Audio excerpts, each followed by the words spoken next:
শিক্ষার্থীবৃন্দ আসসালামু আলাইকুম। আজকে আমি তোমাদেরকে তৃতীয় শ্রেণীর আমার বাংলা বই এই বইটি থেকে পাঠ 7 ঘাসফড়িং আর পিঁপড়ার গল্প ঘাসফড়িং আর পিঁপড়ার গল্প এই গল্পটি আমরা আজকে পড়ব। গল্পটির প্রশ্ন উত্তর, শব্দার্থ, বাক্য গঠন যা যা আছে সব আমরা পড়ব। তাহলে চলো শুরু করছি। গল্পের শুরুতেই খুব সুন্দর একটি ছবি দিয়েছে। এখানে একটি ঘাসফড়িং একটি মাটির ঢিবির উপর বসে আছে, ফুল আছে, একটি পিঁপড়া তার কাঁধে বোঝাই করে কিছু জিনিস নিয়ে যাচ্ছে বোঝাই করে, ঠিক আছে? তো এটা হচ্ছে গল্পের ছবি। এবার আমরা গল্পটি শুরু করছি। শরতের এক দুপুর মানে শরৎকালের একটা দুপুরে চারপাশে রোদ ঝলমল করছে। তখন একটি ঘাসফড়িং ঘাসের উপর তিরিং বিরিং করে খেলা করছিল। ঘাসফড়িং কি করছিল? তিরিং বিরিং করে মানে লাফালাফি করে খেলা করছিল। ঘাসফড়িংটি দেখতে পেল একটা পিঁপড়া রোদের মধ্যে বড় একটা বোঝা টেনে নিয়ে যাচ্ছে। ঘাসফড়িংটি কি দেখলো? একটা পিঁপড়া রোদের মধ্যে একটি বড় বোঝা টেনে কষ্ট করে নিয়ে যাচ্ছে। সে পিঁপড়াকে জিজ্ঞাসা করলো, কি সুন্দর দুপুর, আলোয় চারদিক ঝলমল করছে, এমন সময় কি করছো তুমি? সে পিঁপড়াকে কি জিজ্ঞেস করলো? এত সুন্দর একটা দুপুর, আলোয় চারদিক ঝলমল করছে, এমন সময় তুমি এটা কি করছো? এসো আমরা খেলা করি। ঘাসফড়িং পিঁপড়াকে বললো, এসো আমরা খেলা করি। পিঁপড়া বলল, না ভাই, আমার অনেক কাজ। পিঁপড়া উত্তরে কি বলল? না ভাই, আমার অনেক কাজ। ঘাসফড়িং বলল, কি কাজ তোমার? ঘাসফড়িং অবাক হয়ে জিজ্ঞেস করলো, তোমার কি কাজ? পিঁপড়া বলল, শীঘ্রই শীতকাল এসে যাবে। শীঘ্রই কি কাল আসবে? শীতকাল। আমি তখন ঘর থেকে বের হতে পারবো না। শীতকালে পিঁপড়া ঘর থেকে বের হতে পারবে না। তাই গরমকাল থাকতেই খাবার সঞ্চয় করছি। সঞ্চয় করা মানে জমা করা বা জোগাড় করা। গরমকাল থাকতেই ওরা কি করছে? খাবার সঞ্চয় করছে। ঘাসফড়িং হেসে বলল, শীতকাল আসতে এখনো অনেক দিন বাকি। ঘাসফড়িং এবার হেসে উত্তর কি দিল? শীতকাল আসতে তো অনেক দিন বাকি, এসো আমরা খেলা করি, চলো আমরা একসাথে খেলা করি। পিঁপড়া বলল, না ভাই, তুমি তোমার কাজ করো আর আমি আমার কাজ করি। এবার পিঁপড়া একটু বিরক্ত হয়ে বলল, না ভাই, তুমি তোমার কাজ করো আর আমি আমার কাজ করব। ঘাসফড়িং ভাবলো পিঁপড়াটা খুব বোকা। এই ভেবে সে একা একাই তিরিং বিরিং করে খেলা করতে লাগলো। ঘাসফড়িং কি ভাবলো? পিঁপড়া অনেক বোকা। এটা ভেবে সে নিজেই খেলাধুলা করতে লাগলো। দেখতে দেখতে শীতকাল এসে গেল। সূর্যের তাপ কমে গেল, চারপাশ কুয়াশায় ভরে গেল। তখন ঘাসফড়িং আর খাবার খুঁজে পায় না, খেলতেও পারে না। শীতকাল আসলেই কিন্তু গাছের পাতা ঝরে যায়, খাবারের অভাব দেখা যায়। চারপাশে একদম কুয়াশা থাকে, তেমন একটা খাবার পাওয়া যায় না, সব শুকিয়ে যায়, গাছপালা শুকিয়ে পাতা ঝরে পড়ে। তখন সে পিঁপড়ার বাসায় গেল, গিয়ে বলল, ঘাসফড়িং কোথায় গেল? পিঁপড়ার বাসায়। পিঁপড়া ভাই, আমার অনেক ক্ষুধা পেয়েছে, আমাকে একটু খাবার দেবে? এবার ঘাসফড়িং পিঁপড়ার কাছে গিয়ে বলল, আমার তো অনেক ক্ষুধা পেয়েছে, আমাকে কি একটু খাবার দিবে? পিঁপড়া বলল, আমি আমার খাবার সঞ্চয় করেছি, তোমার খাবার তো সঞ্চয় করিনি। তুমি গরমকালে খাবার সঞ্চয় করনি কেন? এবার পিঁপড়া বলল, আমি তো শুধু আমার খাবার সঞ্চয় করেছি, আমি তোমাকে কোত্থেকে দিব? পিঁপড়া তো ছোট, ঘাসফড়িং অনেক বড়, পিঁপড়া কি ঘাসফড়িংকে খাবার দিতে পারবে? ঘাসফড়িং বলল, আমি তো তখন খেলা করছি আর গান গেয়ে বেরিয়েছি। ঘাসফড়িং তখন কি করছিল? খেলা করছিল আর গান গেয়ে বেরিয়েছিল। পিঁপড়া বলল, এখন তবে নেচে বেড়াও, সময়ের কাজ সময়ে না করলে কষ্ট তো তোমাকে পেতেই হবে। এবার পিঁপড়া উত্তর দিল, এখন তুমি নেচে বেড়াও, কারণ সময়ের কাজ যদি সময় না করো তাহলে তো তোমার কষ্ট পেতেই হবে। এবার দেখো অনুশীলনীতে আছে শব্দ শিখি, যুক্তবর্ণ ভেঙে বাক্যগুলো এলোমেলো আছে সাজিয়ে লিখি, উত্তর বলি ও লিখি প্রশ্ন, ঠিক আছে? তো আমরা এই গল্প থেকে একটা কথাই শিখতে পারলাম, সময়ের কাজ সময় থাকতে করা ভালো, পরে হায় হায় না করে। এবার দেখো আমি খাতায় শব্দার্থগুলো লিখে নিয়েছি। শব্দ শিখি, শরৎকাল, ভাদ্র ও আশ্বিন মাস মিলে যে ঋতু। শরৎকাল, ভাদ্র ও আশ্বিন মাস মিলে যে ঋতু। শীতকাল, পৌষ ও মাঘ মাস মিলে যে ঋতু। পৌষ ও মাঘ মাস মিলে যে ঋতু। সঞ্চয়, সঞ্চয় অর্থ জমা, সঞ্চয় অর্থ জমা। শীঘ্রই, শীঘ্রই অর্থ তাড়াতাড়ি, শীঘ্রই অর্থ তাড়াতাড়ি। তো শব্দার্থগুলো পড়ে নিবে, বেশি পড়তে হবে না বইয়ের বাইরে, তৃতীয় শ্রেণীতে ছোটবেলায় একটু বেশি পড়াটা ভালো। বাক্য গঠন, ঝলমল, আলোয় চারদিক ঝলমল করছে, আলোয় চারদিক ঝলমল করছে। সঞ্চয়, পিঁপড়া খাবার সঞ্চয় করেছে, পিঁপড়া খাবার সঞ্চয় করেছে। খাবার, আমরা খাবার খাই, আমরা খাবার খাই। সময়, সময়ের কাজ সময়ে করা ভালো। সময়ের কাজ সময়ে করা ভালো। জিজ্ঞাসা, কিছু না বুঝলে জিজ্ঞাসা করতে হয়। কিছু না বুঝলে জিজ্ঞাসা করতে হয়। তো বাক্য গঠনগুলো আর শব্দার্থগুলো আমরা শিখে নিলাম।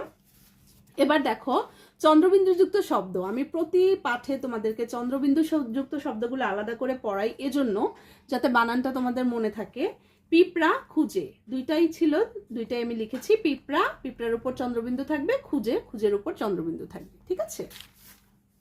এবার দেখো অনুশীলনী 1, যুক্ত বর্ণ ভেঙে লিখি ও একটি করে নতুন শব্দ বানাই। আমরা এই যুক্ত বর্ণগুলো দেয়া থাকবে, এগুলোই দেয়া থাকবে, আমরা এগুলো ভেঙে লিখবো এবং একটি করে নতুন শব্দ বানাবো। ঠিক আছে। প্রথমটি হচ্ছে জয়ু। ঠিক আছে, এটা। এবার এটা ভাঙবো কিভাবে? বর্গের জ আর ইও, এই দুইটা মিলে হবে এটা। এটা দিয়ে একটি শব্দ দেয়া আছে জিজ্ঞাসা, আর আমি আরেকটা লিখলাম বিজ্ঞান। জিজ্ঞাসা, বিজ্ঞান। ঠিক আছে। তারপরেটা হচ্ছে এটা কি? ক্ষীয় হবে। ঠিক আছে, ক্ষীয়টা হবে এটা। তো এটা হচ্ছে ক আর মূর্ধন্য ষ। ক্ষুধা, ক্ষুধা, ক্ষমা, ক্ষুধা, ক্ষমা। ঠিক আছে। তারপর হচ্ছে ইয় চ, এইরকম হবে দেখতে, ইয় যোগ চ। এটাতে আমি একটা, এখানে লেখা আছে সঞ্চয়, আর একটা হবে বেঞ্চ, আমরা যে ক্লাসে বসি সেই বেঞ্চ। তারপরে হচ্ছে শয়ট, মূর্ধন্য স যোগ ট, শয়ট, কষ্ট, নষ্ট, কষ্ট, নষ্ট। তো এভাবে তোমরা খাতায় নোট করে সুন্দর করে পড়বে। এবার 2 কি বলেছে? বাক্যগুলো এলোমেলো আছে, সাজিয়ে লিখি। এখানে যে বাক্যগুলো দেয়া আছে এগুলো এলোমেলো করে দেয়া আছে, আমরা সাজিয়ে লিখব। সূর্যের তাপ কমে গেল। সূর্যের তাপ কমে গেল। খেলতেও পারে না। ঘাসফড়িং আর খাবার খুঁজে পায় না। চারপাশ কুয়াশায় ভরে গেল, দেখতে দেখতে শীতকাল এসে গেল। এবার এই বাক্যগুলোকে আমরা সাজিয়ে সুন্দর করে লিখবো। এগুলো এলোমেলো বাক্য দেয়া আছে। ঠিক আছে। তো প্রথম লাইনটা কি হবে? এই যে দেখো এই লাইনটা, দেখতে দেখতে শীতকাল এসে গেল, সূর্যের তাপ কমে গেল, চারপাশ কুয়াশায় ভরে গেল, তখন ঘাসফড়িং আর খাবার খুঁজে পায় না, খেলতেও পারে না। এটাকে এলোমেলো করে দিয়েছে, আমরা এবার এখানে লিখবো। ওকে, দেখো দেখতে দেখতে শীতকাল এসে গেল, দেখতে দেখতে শীতকাল এসে গেল। তারপরে কি? সূর্যের তাপ কমে গেল, তাই না? হ্যাঁ, সূর্যের তাপ কমে গেল।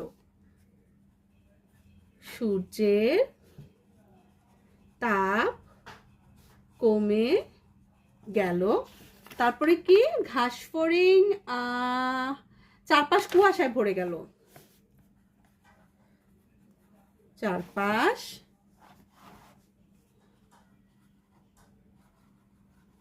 কুয়াশায় ভরে গেল। তারপরে কি? ঘাসফড়িং আর খাবার খুঁজে পায় না। ঘাসফড়িং আর খাবার খুঁজে পায় না। তারপরে কি? খেলতেও পারে না। খেলতেও পারে না। ঠিক আছে, আমরা এইভাবে লিখে নিব। এবার দেখো উত্তর বলিও লিখি, প্রশ্ন উত্তর। প্রশ্ন উত্তরগুলো অবশ্যই আমি খাতায় লিখে নিয়েছি, এগুলো বইয়ের থেকে পড়া যাবে না। প্রশ্ন নাম্বার 1, পিঁপড়া রোদের মধ্যে কি করছিল?